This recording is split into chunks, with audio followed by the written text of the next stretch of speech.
Well, welcome everyone. Corin and I were talking about doing a presentation for you guys, just kind of on some general knowledge about CLARB, and then also some specific stuff about the L.A.R.E. I believe some of you are still in the process of going through the exam.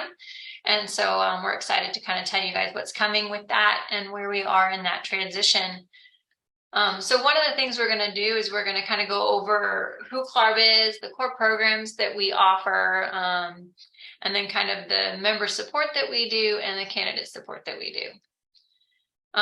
So for those of you who maybe don't know, CLARB actually works to protect the public's health, safety, and welfare, or we call it for short HSW. We do that by establishing and promoting professional licensure standards. We're a nonprofit association. For those of you who are familiar with that, we're a 501c6. We are comprised of a membership base, which is the licensure boards in the United States and Canada. So it's the state boards and the provincial boards in those countries. And that's kind of our mission, is to set standards and a means to regulate landscape architecture in order to protect HSW. Some quick facts about us. As I mentioned, we're a nonprofit. We do set those standards. We develop and administer the L.A.R.E, the exam that's needed in order to obtain licensure. We conduct a practice analysis, which I'll go into a little bit more, and that kind of tells us what regulated practice should look like. We do a lot of advocacy for landscape architecture and the design profession.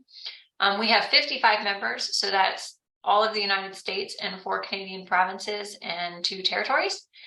There are about 7,900 to 8,000 landscape architecture record holders within CLARB. We are governed by a 12-member board, and we have 15 staff. Just some other history: we were established back in 1970, and we do all of the kind of verification and analysis of credentialing and provide that to boards and support for applications for licensure. So kind of what are the different roles we get? Often we get questions about who does what in landscape architecture. There's different entities and it can get kind of confusing. So regulatory boards or state boards or provincial boards, those are the agencies, the government agencies that actually issue licenses, manage discipline, track CEs. Those are the ones that you'll actually get a license with. So we're based in Virginia. If you were practicing in Virginia, there's a board called the Virginia Board of Landscape Architects, and you would obtain your licensure from them. CLARB is an association of those boards. And so basically we are comprised of all those different boards. They govern and regulate the organization. And then we provide them the services of the L.A.R.E. and of application verification and advocacy to support them in protecting health, safety, and welfare. The third group that most of you are probably fairly familiar with are ASLA and CSLA. So CSLA is the Canadian version. If you're not familiar with that group, ASLA is the American version. It's the Professional Society of Landscape Architecture. They really advocate for the profession. They are comprised of members that are landscape architects or other individuals that are interested in landscape architecture. So CLARB is actually run a lot on volunteers. As I mentioned, we are regulated by or governed by a board of directors, 12 members. The board also makes up what we call a finance and executive committee. So a subset of our board makes up that group. We have the Leadership Advisory Council, which is a group of volunteers that help identify leaders and appoint leaders into positions. We have our exam writing committee. So that committee is made up of 35 people, I think. Divided into 4 groups that develop content for the L.A.R.E. items and questions. They also review candidate feedback and provide the resource lists and those types of activities. Member board executive committees are the staff that are part of the regulatory boards. So staff members of regulatory boards serve on a committee to help us better understand what services and benefits the members need and how we can better support them. We also have a group called the CLARB Foresight Network. And the Foresight Network is really a group online where professionals come together and kind of brainstorm ideas of what's happening in the market, what we need to be paying attention to, what's coming around the corner in terms of the profession. And then we also have ad hoc work groups. So we'll have work groups comprised of volunteers doing a specific task. So they're typically shorter.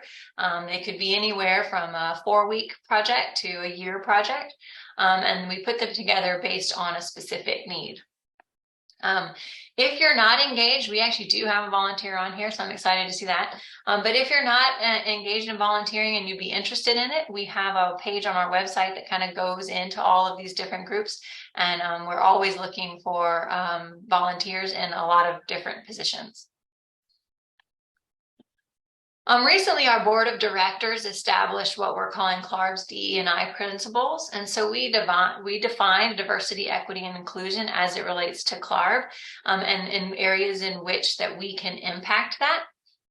This is a multi-year kind of project in terms of diversifying all of our volunteer groups, our leadership pools, our pipelines, and kind of trying to push along getting access to different groups and getting those perspectives involved in the work of CLARB and the work at our licensure board level. So who do we serve? CLARB has really 2 different groups that we serve. The first group is our member boards. So those are those state and provincial boards. Those are the members that govern the organization. They're made up of staff and politically appointed volunteers who are either landscape architects or public members. They have board members themselves. And then the other group is what we call customers. So they are either L.A.R.E. candidates, or they are students, just kind of emerging professionals. And then we also have licensed landscape architects. We have several different programs and services that we manage and run. One is the L.A.R.E., the Uniform Licensure Exam. This is required in all of our member boards to obtain licensure. The council record is the application process for applying to take the L.A.R.E. and then ultimately applying to become licensed.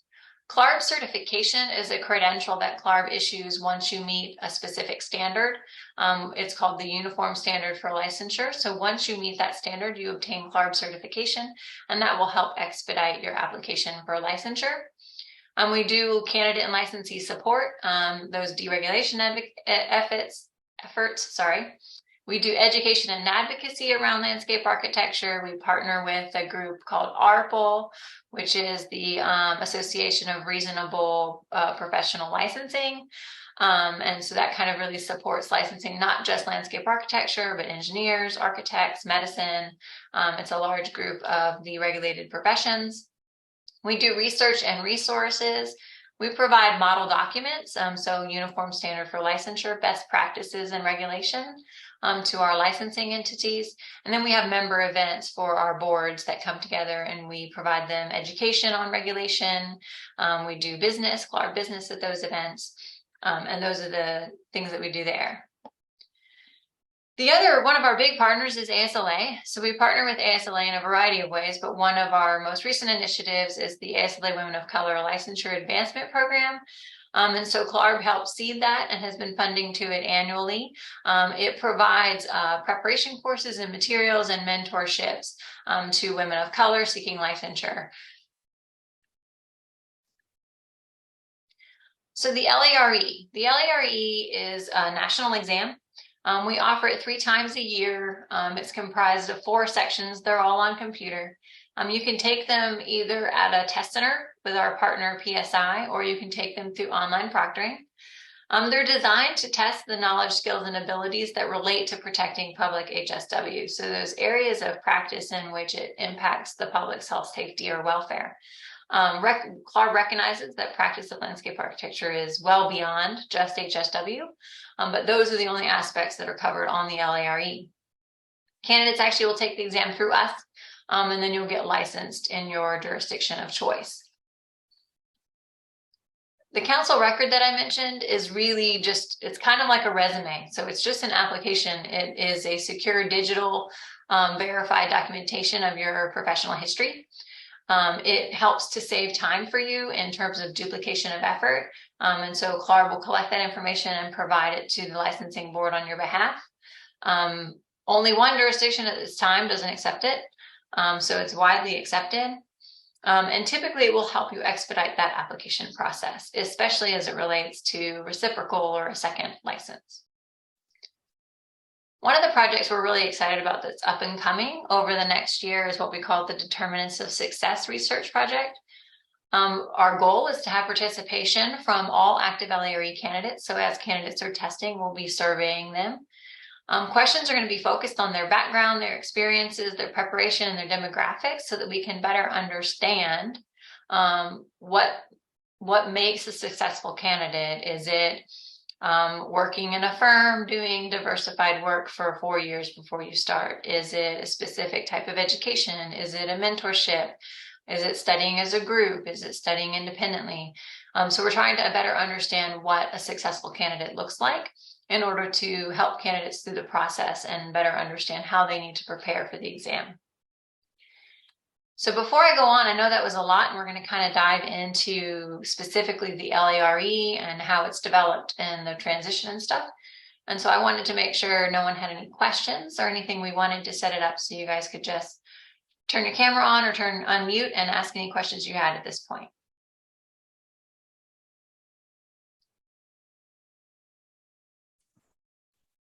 Hey, Rebecca. Thank you. And thank you, Corin, for both organizing and putting on this workshop. Super helpful to hear from you.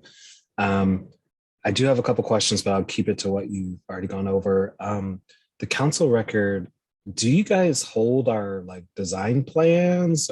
You don't hold the actual designs we have, do you? Or could you talk a little bit more about that? Yeah, absolutely. So we currently don't hold samples of work. So it can't really be used as a portfolio, but it'll hold verification of your education. And then like it'll have an official copy of your transcript. It will hold your employment history. So we'll, based on the information you provide, we'll contact your employers, verify the areas of work that you've done, how many hours you've done, how many years of experience, because most jurisdictions will require a specific number of years of work experience under either a landscape architect or another design licensed professional like an architect. And then it'll eventually hold your exam history. And then it will also, as you obtain licenses, it will hold that licensure information. Thank you. Absolutely. All right, well, if there's not any other questions, I'll move on and we can go through the L.A.R.E. So the L.A.R.E is, the content is determined by what we call a job task analysis. So it's really a broad scale survey that we send out to pretty much anyone in the field of landscape architecture, whether you're a student or practicing for 20 years, 40 years, and everybody in between. The survey helps us determine the knowledge, skills, and abilities, and then the other characteristics that make applicants successful in their job performance. It's conducted every 5 to 7 years. CLARB does it 5 to 7 years based on the way landscape architecture evolves. So depending on your field of work, it could determine how often you should do a job task analysis. Great examples that we try to use are welders, tend to do them every 10 to 12 years, just because their profession and the skills associated with that aren't evolving as fast as, for example, IT. So the technology industry is typically doing them every year, just because their field of practice is evolving so quickly. The purpose of it really is to determine the L.A.R.E, and it evaluates what current landscape architecture practice looks like, though it does sometimes have a forward lean. So it's kind of what's also kind of emerging in the field. Our most recent survey was conducted started in January of 2022. We had closed the survey and we're analyzing it by March of 22. We finalized the blueprint with our exam writing committee in June of 22, and we announced the transition to our upcoming blueprint in August of 22. So this is the current blueprint. It's 4 sections, 1, 2, 3, and 4. This is 1, 2, and 3 are being administered this August of 2023 for the last time. And then section 4 will be administered this August and will also be administered one more time in October.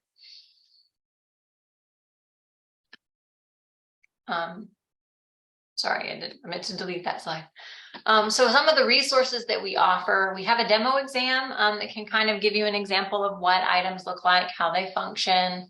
It will give you access to our digital tools, our digital calculator, our digital whiteboard.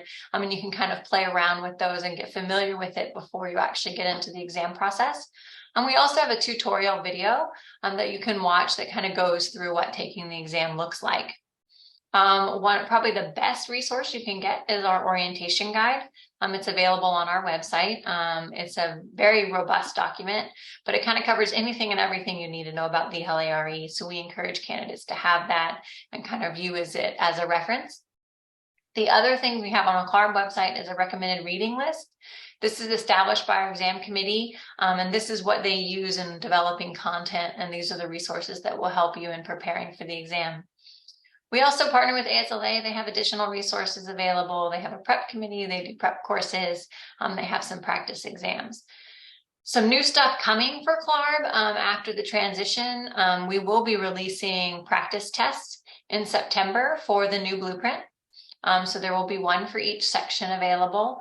And then also with the new blueprint, we will be providing feedback at the domain level, the subdomain level, and I can show you what that means when we get to that slide. So for the transition timeline, we're in August 2023 now. The administration of that starts next week. We will have scores available in early September. Anyone who's still trying to finish section 4 will be able to test one more time in October. And registration for that will open in early September. And then anyone who's moving on to the new blueprint in December, registration for that will also open in early September. The only thing I will say is if you're testing in October for section 4, you may not get your scores in time to then also test in December. But you can always test at the next admin in April. So key things to remember for August. This is the final administration for sections 1, 2, and 3 of our current blueprint. Sections 2 and 3 are direct equivalencies. So those, if you pass 2, you'll get credit for the new section as it correlates. Same thing for 3. And then August 23 scores will be available in early September. Important things for our October admin. It's only section 4. Really, you should have passed section 1 in order to test in that window. Registration will open in early September, and scores will be available in late November. So I'm going to slow down on this slide. This is our transition slide. So all of the sections with numbers are the current blueprint. So section 1, project and construction management, section 2, inventory and analysis, section 3 is design, and section 4 is grading, drainage, and construction documentation. So on the right there where it's got the green, yellow, and gray, those are direct transitions. So if you are in the pipeline and you have passed section 2, you get credit for the new inventory and analysis and project management section in green. If you've passed section 3 design, you get credit for the new planning and design section. And if you've passed section 4 grading, drainage, and construction documentation, you get credit for the new grading, drainage, and stormwater management section. There is one section, construction documentation and administration, the checkered one on the left. That one, you have to pass 2 sections in order to obtain credit. You must have passed section 1, project and construction management, and section 4, grading, drainage, and construction documentation. So that's the only section that has to be combined in order to obtain credit. For our new blueprint, it's still going to be 4 sections. They'll still all be on computer. These are the 4 new sections. When I mentioned the feedback by the subdomain level, so if we take the green section, inventory, analysis, and project management, the subdomains are those 5 buckets underneath: the project management, inventory and data collection, stakeholder engagement process, physical analysis, and contextual analysis. CLARB is developing feedback that will show you how you performed in that section, whether in project management you met the standard, if you were below the standard, if you were way below the standard. The highest you'll get is met. It won't say that you exceeded it, but it will give you the feedback to help you focus in your preparation if you need to take it again. And so we'll do that for all 4 sections. For the 2023 administration in December, this is the new blueprint. As I mentioned, registration opens in early September. We will have practice tests, one for each section, available in September as well. You'll also be able to log into your account and see your transition, kind of where you're at and what you need to take. Scores will be available for the December admin in late February.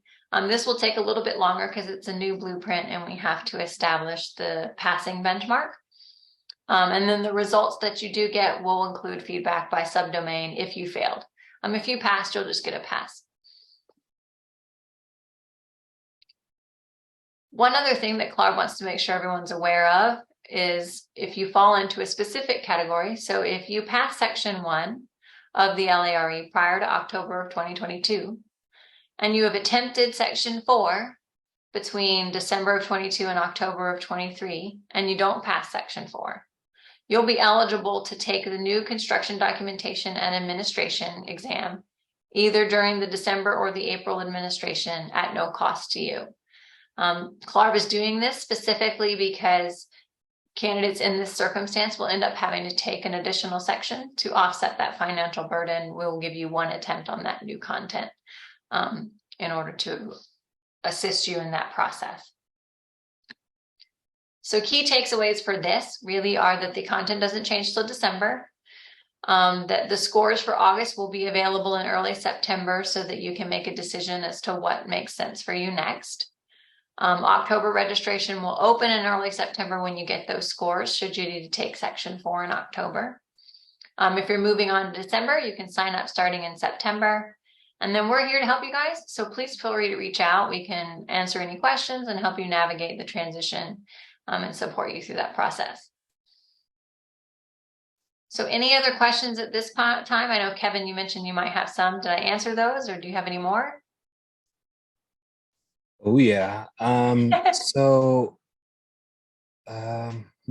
Maybe just starting with the upper level. For me, I've taken one once last December. I took 4 once last December, and I took 4 again in April.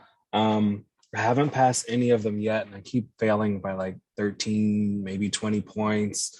And I'm kind of wondering, I think you got to get like a 650 to pass or something. And I'm wondering, like, am I bombing this? Am I like totally off the mark? Because, like that 400, that section 4 is like $600 a pop. And so it makes me really, I want to keep going, but it just makes me more hesitant if I don't want to fail by like 13 points again. You know what I mean? So I guess I'm just wondering, like, those kind of, I guess, failing by that much, does that mean I've like almost got it? Does that mean I'm like completely bombing the test and I need to maybe re-examine my study strategy? Like, what kind of advice could you offer? Absolutely. So the 650 is a scaled score. Obviously, there's not 600 questions on the test, right? So it's a scaled score. And so if you're getting like a 613, you're probably within, I hate to say it, but probably 3 points. So probably 3 questions. So you're like right on that border.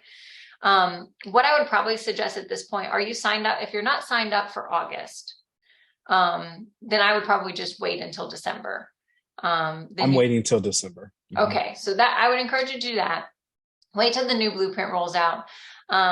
Take it again. And then I think the feedback is going to help you focus. So when you get that feedback by subdomain, it'll tell you kind of the areas in which, okay, these are the areas these are the areas maybe you should focus your study, should you have to take it again. We'll also be releasing those practice tests. So I would encourage you to use those. There'll be about 50 questions. So there'll be a good number of questions. And you'll get to take it as if it were a real test and get a score. And then you'll be able to go through it again and get the rationale for the questions. So then you can better understand what the committee put as the correct answer and kind of why that's the correct answer. And so it'll help kind of guide you on areas in which you didn't get the information correct. And then you can also, you'll end up getting to take it one more time where you can test yourself again. So that's kind of the way we're going to encourage people to do it when they take when they do the practice test. And so that'll be out in early September and plenty of time to use it as a resource for preparation. And we'll also be releasing updated recommended readings because the content's shifting. So some of the recommended readings are going to change. And the committee is finalizing those now.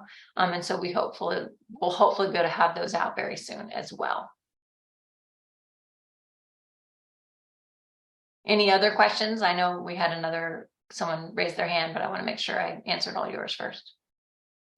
Oh, I can keep asking just a couple more. Sorry.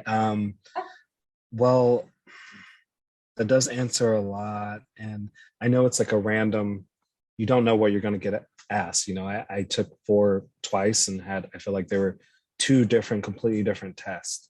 Got like traffic control planning questions on the second one, which I never got on the first one. And I guess I've been hearing from colleagues and other people who, you know, are obviously licensed.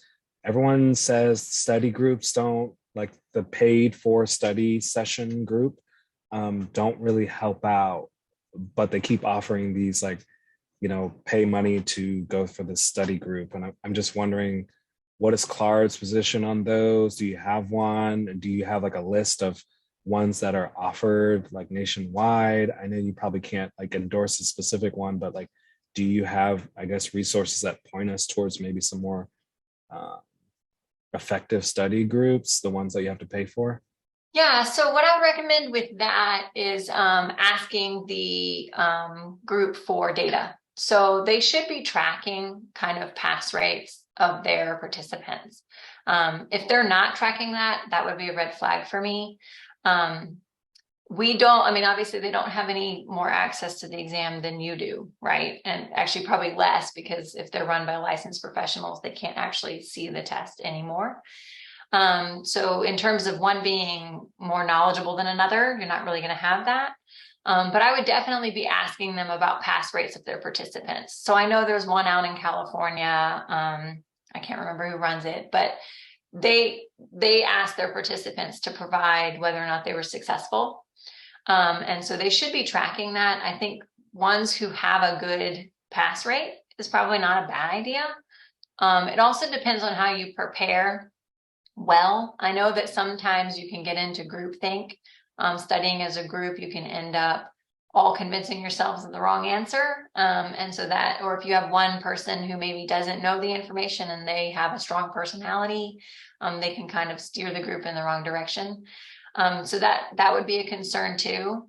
The one thing I always recommend is when you go to your employers and you tell them that you're preparing, ask them for access to stuff like projects that you're doing, aspects of the project you don't normally get to do, right? Ask them to be able to, even if that's not the final work for the client, just having the ability to go in and do a design or do a grading plan or do parts of the project that you don't get to normally have exposure to, and ask them for their feedback and say, hey, here's what I came up with.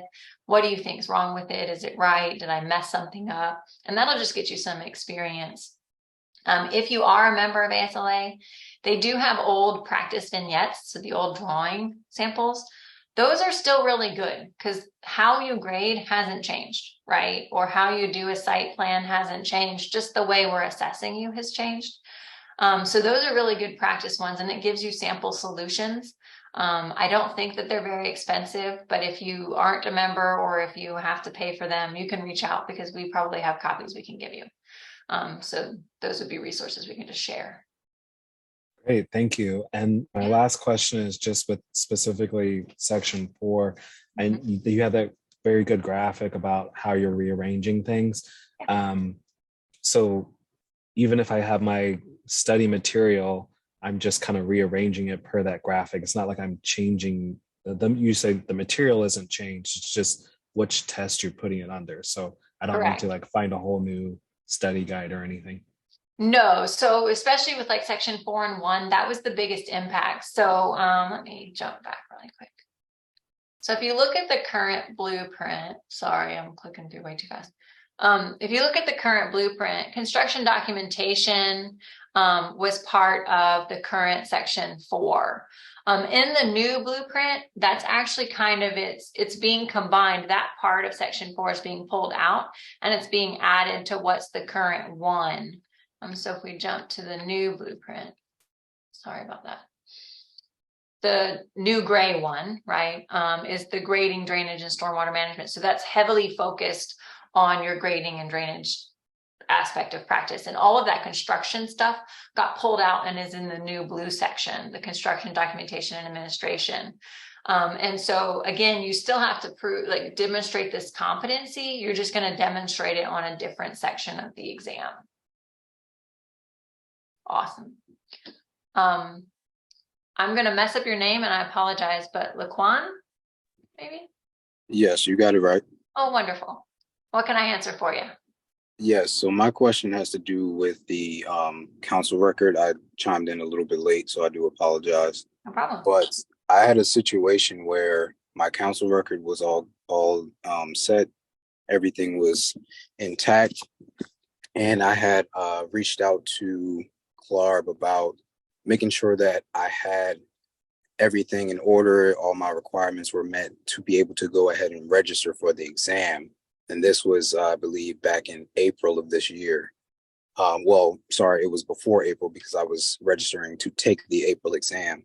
Okay. And I did not hear back from CLARB for, about 2 or 3 weeks. And by that time, I had missed the deadline. So, and also the council record had expired. So I guess my question has to do with the council record.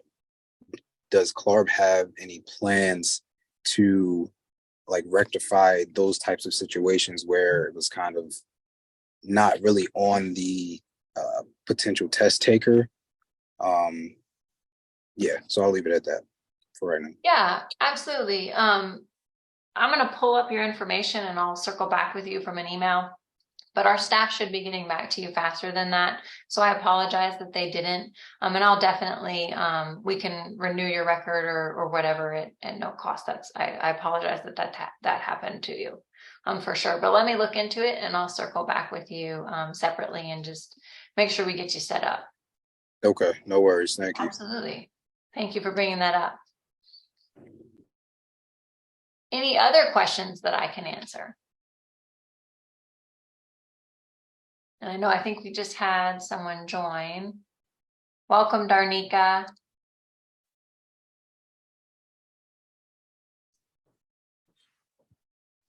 All right, I'll muscle my way in here for another question. Just because for me, it wasn't very user intuitive how to actually sign up for the test. You have to, it seems like you have to pay some money to CLARB, and then you have to go to another website, PSI, or else it won't. And then if you haven't paid it at CLARB, PSI won't work. Could you maybe just go through the clicking How to register? workflow? Yeah, that absolutely. Would be super helpful. I apologize. Registration isn't open now, so otherwise I would go through it live. But what you'll end up doing is on the CLARB website, and I can pull this up, but let me stop sharing and see if I can just go to our website and at least show you the color coordination. So maybe that will be somewhat helpful. Let's see. Sorry, I'm not the most savvy Zoom person, so my apologies. Okay, so hopefully you guys are seeing my website now. So everything related to the exam is under this green section, okay? So when you click on register for the exam, this is going to take you to the steps. So if you're already testing, you're eligible. You don't have to worry about step 1. If you're new, then you would want to check and make sure that depending on where you're getting licensed, you qualify to begin the process. Council records are required to register, so you would want to start that. If you have one, you would just continue on. For pre-approval, there's a handful of jurisdictions that require you obtain approval before you take the exam, and our staff can kind of walk you through that.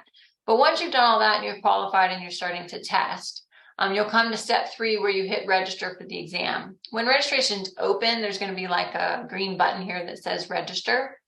This is where you'll navigate through and select which section you want to take, where you want to get licensed. And this is different than where you want to test. So I give that example as if you are wanting to get licensed, say in California, but you know during the August exam you're going to be on vacation in New York, and so you want to test in New York, you can do that. So when you register with us, you would say, okay, I'm a California candidate. I want to take section 1. You would pay for the exam and you would process that payment. Then you would transition over to a website called PSI. And this is where you can see the exams and schedule your appointments. So you would come in. So here I can check availability. So we'll pretend that we're scheduling an appointment. So I would come in and I would say that I'm taking section 1. And then I understand that section 1, I'll say continue. I can pick that I either want to take it online or I want to take it in person at a testing center. So if I go in person, I'll put in like a zip code and we can search, and then we'll be able to find, oh, I didn't like that, hold on, sorry. We'll be able to find test centers in my area. And these are all the ones that are near me, and I can view availability.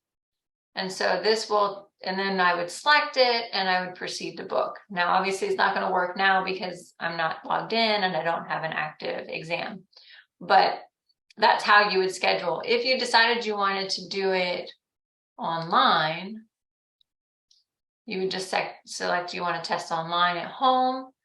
And this is important. This is where some people get a little messed up. You have to make sure that you pick the right time zone. So I'm on Eastern time, and then I would say fine.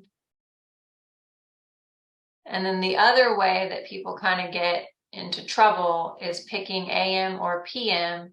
It's one of the challenges is when you test online, you can test 24 hours, so 24/7. So just make sure when you're selecting online proctoring that you're testing at 2 p.m., not 2 a.m., because you may not really, unless you want to, but you probably don't want to test at 2 a.m. So those are kind of the 2 steps. It's definitely a 2-step process. You'll start with CLARB every single time, select the section you want to take, pay for that, and then transition to PSI to schedule that appointment. If you're interested in knowing kind of the availability prior to signing up, that's step 4 on the take the exam section that we were looking at. That will take you over and you can do exactly what I did. And you can search for available appointments. That doesn't mean that by the time you get back, that appointment's not going to be gone, but you could at least get an idea of how much availability is out there at the centers that you're interested in testing in. Thank you so much, Rebecca. Sure. Any other questions I can answer? You guys still have 20 minutes if you can think of something, or I'll give you my favorite present. I'll give you time back. Yes, I have one more. It has to do with the obtaining the pre-approval. Mm-hmm. So that I think I share Kevin's sentiments in terms of the user friendliness of that. It doesn't really say that, or it did not really say that on CLARB's website, that you'll have to basically like laying out the steps, right? So like you just did, kind of doing the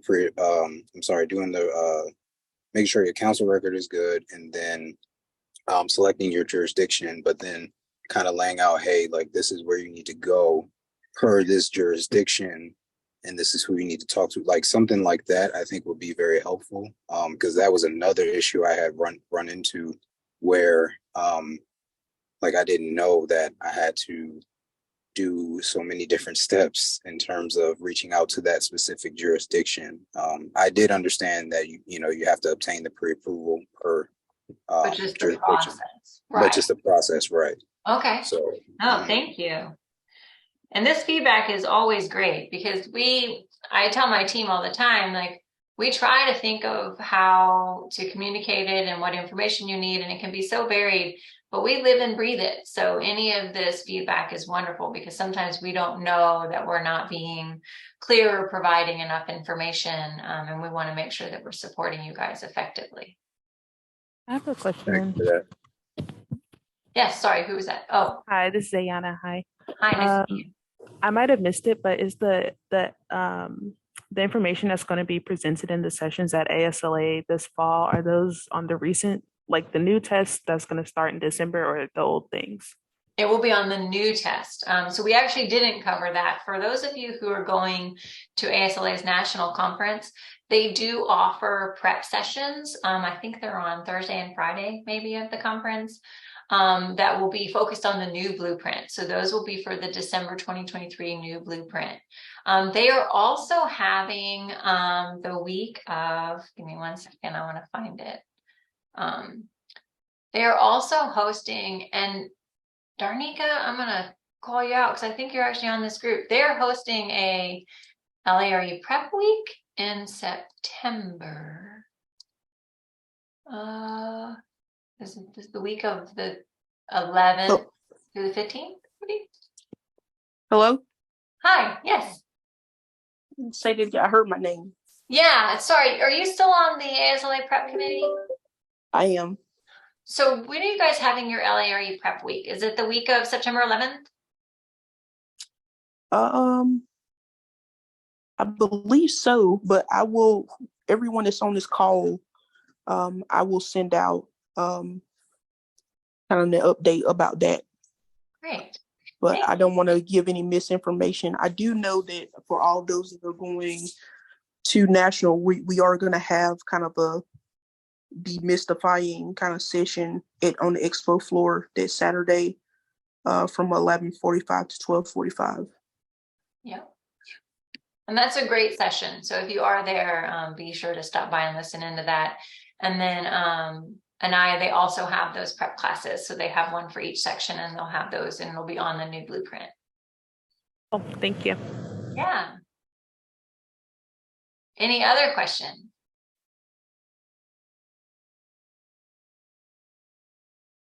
Well, I'll put him on the spot. We did actually have our CEO jump on, Matt Miller. If he wants to say hi and introduce himself, he can do that too. I knew you were going to try to do that, but I'm not in a place where I can come off camera. So Sorry. I apologize for that, but this is great. I'm glad we're able to coordinate this. And Corin, thank you for being so helpful getting this pulled together. And I also want to thank Darnika because she's been very integral in the demystifying session, which has been, I think, pretty exceptional at the ASLA conference. And you may have already done this too, Rebecca, but I want to also mention that Zara Brown's on this call as well that I see. And Zara's on the exam writing committee. So while she cannot share with you questions or answers or anything like that, there's definitely insight around the development of the exam because it is done by professional licensed landscape architects, which is really important to know. So, and she just raised her hand. So hi, Zara. And thank you all again. I wish I could have made it for the whole presentation, but I had a scheduling conflict. So I hope to see many more of these in the future. Me too. Any other questions? I know we covered a lot of content, so I'm happy to stay on and answer anything else. Well, while people are thinking of their questions, I should just say again, thank you to Rebecca and Corin for organizing this. We really appreciate it. The Black Landscape Architects Network, especially us emerging professionals. And I'll just say my personal thank you because I'm living in San Diego right now, but when I started this journey, I was in Juneau, Alaska, and you guys had made it so that Alaska is very, let's just call it remote.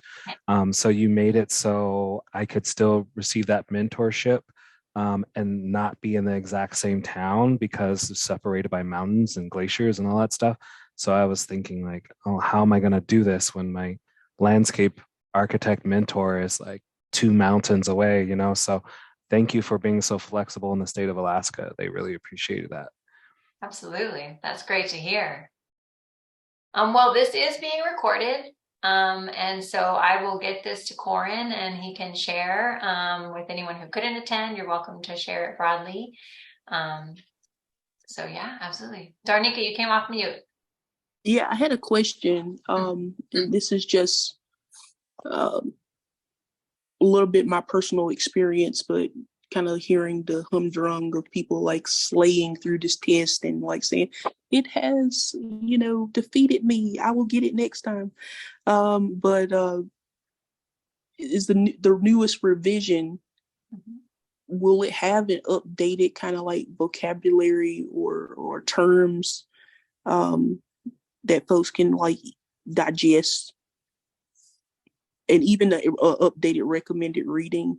Yeah, absolutely. So the new things I know for sure that are coming is we will have a practice test for each section of the new blueprint available starting in September. We will have feedback by what we're calling the subdomain level. Here I can pull this back up just so it kind of makes sense. Hopefully you're seeing the blueprint. And so we'll have feedback by the subdomain level. So if you take that green one, it'll tell you how you did in project management, how you did in inventory and data collection, how you did in the stakeholder engagement, and so how you did in each one, so that you can focus studies if you do have to take it again. And then the other thing that's coming is we are working on an updated recommended reading list because content has shifted. We're going to review those books and make sure that you guys have the most appropriate books to be preparing for the exam. And will there be student editions? I mean, I know personally I've shelled out a lot of funds trying to get those books, especially if they weren't loanable. Right. But, yeah, that's one of the reasons why they're also revisiting. They looked at kind of the books that were really expensive or not readily available. And so those are some of the resources that they were trying to replace. We definitely had the student versions, I think, of graphic standards and time savers maybe. So those, if they keep those books, they'll keep the student version. If there's other books that there's a student version available, I think the committee can look at it and make sure that it covers everything. But those are definitely one of the challenges the committee has a little bit of is that there's a really great book that's been out of print since I think 2002 and nobody's replaced it. So we did some digging, really tried to find some replacements, but sometimes that unfortunately isn't possible. And again, the books, you don't have to study the books and memorize them. They're not required. You can definitely get the content from other areas.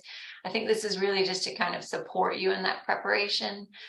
So if a book is out of reach in terms of financials or in terms of print, we definitely would encourage you to, just kind of collaborate with others and just kind of get that information from other resources as well. Okay. Could you talk about, I think before we discussed it, one of the demystifying events, you talked about how this is a standardized test and that it can accommodate different test takers based on any medical. Oh yeah, you mean accommodations? Sure. Mm-hmm. Yeah, so it's a standardized licensing exam. It's a high stakes exam, and so ADA accommodations are available. So if an applicant has some type of disability or medical condition that would impact their ability to sit for the exam, they can apply for accommodations, and we can support those in that application process. And so I'm actually the contact for that. So if you do need or have questions about that, you can reach directly out to me. And I'd be happy to answer that and walk you through that application process. I do want to let you know that it takes us a little bit to get it processed and get you approved. So we encourage you applying at least 30 days out from the exam. We'll try to accommodate you if you're closer, but at least 30 days out from the exam is ideal. Yeah. Mm-hmm. And what a good rule of thumb would be, like if you needed like additional time in grade school or college, this would probably be a good thing to reach out just in case. Yeah, so what we require is depending on obviously the condition. So if you're being treated for something now and you're seeing a physician or a therapist or something, you would have them provide documentation of your diagnosed condition. And then it would also need to include your symptoms. And then it would need to include their recommended accommodations and how that would resolve those symptoms for you. Or if you have always had kind of accommodations through your education and background, you can also submit any documentation you have from that, like either at the university level, like you mentioned, Donika, there's IEPs. It just depends. They call them different things in different states. And so just kind of that documentation can also be part of your support for your application for accommodations. And for all of the ladies on here, we also do accommodations for nursing mothers. So if you needed additional time for nursing, you can apply for that as well. And that's kind of what we call a temporary accommodation. Or if you break your leg and need something temporary, we can do a temporary accommodation for a medical condition. And you may have already gone over it, but with this new testing format, is it still the same procedure as like if you get up, you don't get more time or you can't see the questions that you viewed in the past or something like that? Yeah, so the functionality is the same as it is now. So when you take a break, your time keeps ticking and you need to finalize your answers before you take that break. So if you haven't tested before, the way the test functions is if, like, let's say it's a 4-hour test. If you don't take a break, you can go back and forth through the entire exam the whole time. But let's say you decide, I'm going to take a break at the 2-hour mark, no matter what, just to stretch my legs. And so when you get to that point that you want to take a break, you need to go back and review all of the questions that you've seen already and finalize your answers, because once you take that break, those questions are going to lock down and you're not going to be able to get back to them. And so that's a function that was rolled out in April 22, and that function is remaining. So that will still be the process for testing moving forward.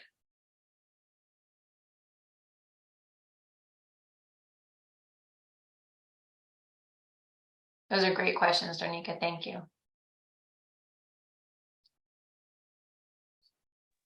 Any other questions?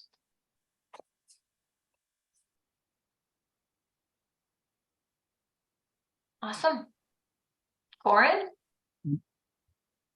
Yes, sorry for the noise. I'm walking to my next meeting, but no, I just want to go ahead and thank you, Rebecca and Matt, and everyone at CLARB for taking the time out your busy schedule to facilitate this meeting. I also want to thank the Black Land members for joining. I think it was a great session. I'm looking forward to more collaborations between our organizations. And once again, thank you to everybody. Absolutely. Looking forward to it. Nice to meet all of you. And please feel free to reach out to me if you have questions. Absolutely. Thank you. And I left my email address in the chat. So please do reach out to me, all those on the call who wants to know more about what the L.A.R.E. Prep Committee is doing and what events we have scheduled. All right. Thank you guys so much. Thank you, Rebecca and Matt. Thank you. Bye, everybody. Thanks. Bye. Have a good day. Bye. Thank All right, you. bye-bye. Bye.